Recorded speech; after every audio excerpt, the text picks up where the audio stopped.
Bonjour, je m'appelle Ismaël Geoffroy Chandoutis, je suis réalisateur et donc je suis sélectionné pour le festival Silhouette en documentaire.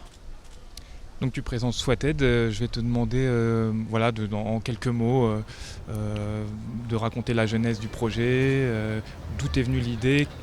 Est-ce que c'est une anecdote, un fait de société ou qui t'a donné, qu'est-ce qui t'a donné l'envie de traiter de ce sujet que tu peux résumer d'ailleurs pour commencer en quelques mots.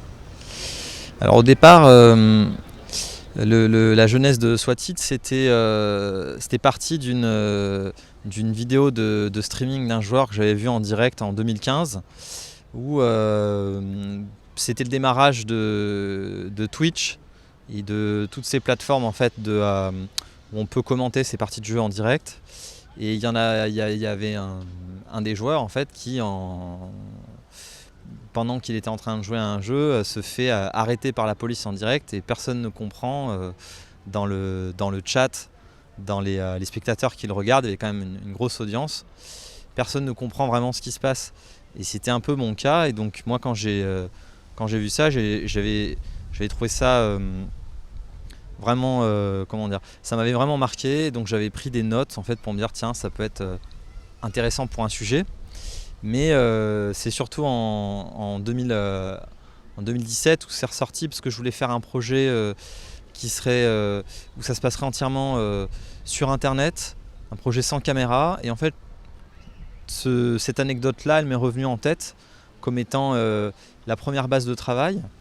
Mais en fait, en creusant un peu le sujet, de fait, l'actualité autour du swatting, cette pratique d'appeler le 911 pour faire croire qu'on a tué quelqu'un et en fait de donner le nom de quelqu'un d'autre. Cette pratique, elle était de nouveau le fait de l'actualité puisqu'il y a une personne qui est morte à cause du swatting. C'est-à-dire que les flics sont vraiment venus chez quelqu'un, cette personne a ouvert la porte et en faisant un geste pour lever les mains, la police a cru qu'elle allait se faire tirer dessus. Donc on va dire que ça part d'une anecdote, quelque chose qui a été souvent à tort appelé un canular, un prank. Et en fait, on se rend compte que derrière, ça soulève des problématiques beaucoup plus larges.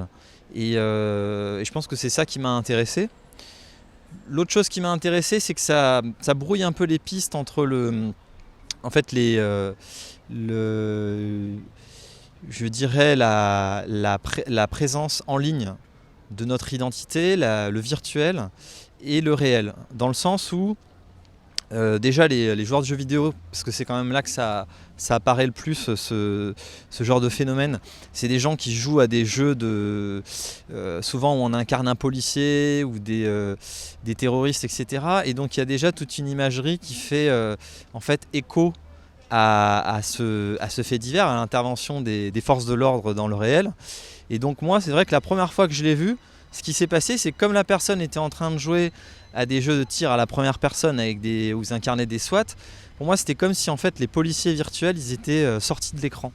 Ça fait comme une espèce de lien extrêmement flou entre la représentation du jeu vidéo et ce qui se passait dans le réel, dans la petite fenêtre qui était donc la webcam où le joueur était filmé.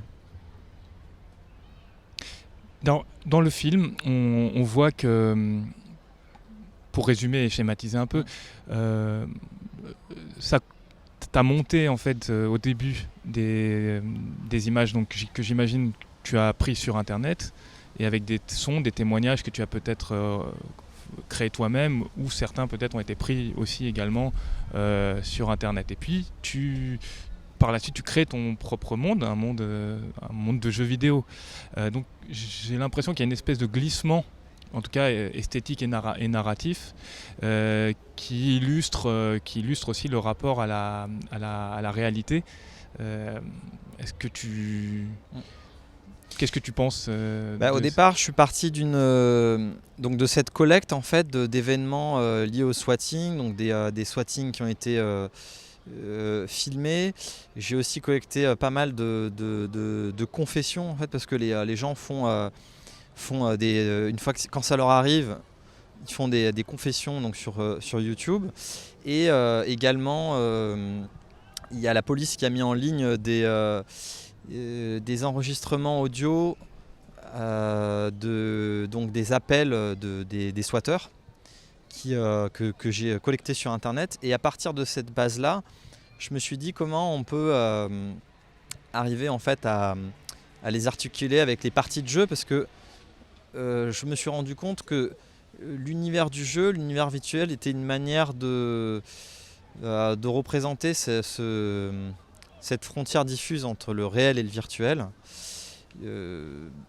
Et donc je suis parti d'un jeu qui modélise la map de Los Angeles, qui fait donc 35 km². Et je me suis intéressé à Los Angeles à travers un jeu, parce que c'est la ville où il y a le plus de swatting dans le monde. Alors le swatting, il y en a à peu près il y a 800 cas officiels par an. Là en 2019, ça a énormément augmenté. Par exemple, le joueur champion du monde de Fortnite en août s'est fait swatter en pleine partie. Donc c'est vraiment quelque chose qui existe depuis très longtemps, qui a eu un écho médiatique aux alentours de 2013-2014 avec l'arrivée en fait du live stream. Et aujourd'hui, ça se généralise. Ça n'est plus seulement des petites choses anecdotiques entre gamers. C'est devenu, le swatting est devenu une arme politique. C'est-à-dire que, par exemple, le swatting, il a été utilisé pour harceler des hauts responsables de Facebook, pour harceler toutes sortes de personnes. Donc c'est vraiment quelque chose qui est devenu global, qui questionne aussi la militarisation de la police, le fait qu'il y ait une certaine accélération dans la diffusion de l'information, dans la réaction, puisqu'il n'y a même pas le temps vraiment de vérifier les sources. On a aussi la diversion par l'usage des VPN qui permettent de déplacer une adresse IP, de cacher son adresse IP réelle pour faire croire qu'elle est à un autre endroit. Donc c'est vraiment un questionnement sur une globalisation de nos usages technologiques, une présence, notre identité, nos actes sont de plus en plus présents en ligne et aboutissent parfois à des espèces d'absurdités, c'est-à-dire des choses qui apparaissent sans qu'on la comprenne et qu'en fait ils sont pilotés d'un endroit qui est bien plus lointain que l'endroit de la victime en fait. Et donc c'est une manière de questionner cette accélération du temps qui fait qu'on n'a même plus le temps que les policiers n'ont même plus le temps de vérifier si c'est vrai ou pas. Et puis pour les joueurs, cette exposition ou d'autres de gens, cette exposition en ligne où nos données en fait elles circulent, que ça soit donc pour swatter quelqu'un ou pour manipuler au niveau politique des individus, comme on l'a vu avec Cambridge Analytica. Donc en fait le film il part effectivement de quelque chose qui paraît une niche et ça questionne quelque chose de plus global. Voilà. Oui, tout à fait. Pour moi, ça pose la question aussi du rapport à la réalité. Ton film, comme certains autres, montre un peu un rapport à la réalité qui est de plus en plus lié au virtuel et dont on peut on peut se demander si vraiment les gens ont conscience de vivre dans la vraie vie ou en sont de plus en plus déconnectés en vivant de plus en plus sur Internet, via des applications, des jeux, via les réseaux sociaux. Est-ce qu'il n'y a pas justement dans ton film une idée, une vision en fait, une vision du monde que propose ton film sur ce rapport à la réalité? Alors, il y a de plus en plus un comportement qui est, pour les gens en tout cas qui se mettent en scène en ligne, qui est conditionné par cette idée de spectacle. C'est-à-dire qu'on est, on est par la manière dont les algorithmes font remonter les informations et les sources, on est conditionné par le fait de ne montrer que des choses positives. Sur YouTube, c'est difficile de faire une vidéo où on va parler de choses dramatiques, négatives, bien qu'elles soient vraies. C'est-à-dire que si je prends une youtubeuse comme Enjoy Phoenix par exemple, qui fait des tutos de maquillage, sa vidéo qui a le moins de vues, c'est la vidéo où elle dit que à force de toujours se montrer sous le meilleur angle et la pression des marques, etc., elle a démarré des troubles de l'alimentation, une dépression, etc. C'est la vidéo la moins vue et pourtant c'est la plus sincère et peut-être une des plus intéressantes qu'elle ait faites. Dans ce même rapport, le swatting, en fait, c'est quelque chose qui a augmenté parce que les swatteurs peuvent jouir en fait de leur action. C'est-à-dire qu'ils peuvent, ils en voient le bénéfice puisque ça se passe en direct. Et c'est ça qui a amené à ce que la chose, elle prenne une plus grosse proportion et une plus grosse proportion médiatique.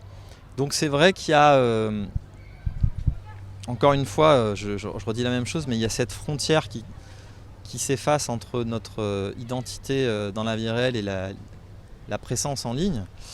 Et dans le film, dans Swatted, c'est ce que j'ai essayé de faire dans le travail de l'image, c'est-à-dire que je suis parti de l'idée de prendre un jeu vidéo, mais je voulais pas simplement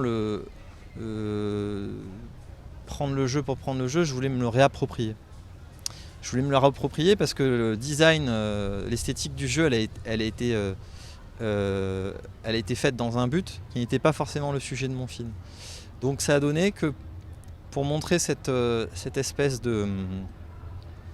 d'univers du réseau et du virtuel, au-delà de la représentation de Los Angeles, j'ai voulu retirer les textures en n'en laissant que quelques-unes pour donner justement ce monde un peu entre deux, où on se dit oui, c'est du virtuel, mais ça raconte peut-être autre chose. Et pour moi, ces lignes, c'était un peu toutes les interconnexions qui finissent par être saturées dans les moments où il y a les scènes de 911, puisque là, les lignes sont complètement exagérées, elles sont extrêmement denses, comme une espèce d'univers mental en fait, où tout ces interconnexions finissent par nous broyer en fait. Ouais. Donc c'était un peu ça les idées qui sont venues pour mettre en scène cette matière documentaire et essayer d'aller au-delà de simplement cette collecte et proposer quelque chose d'hybride qui a certes une valeur documentaire, mais aussi une proposition qui plus sensorielle. Voilà, plus sensorielle. Merci beaucoup.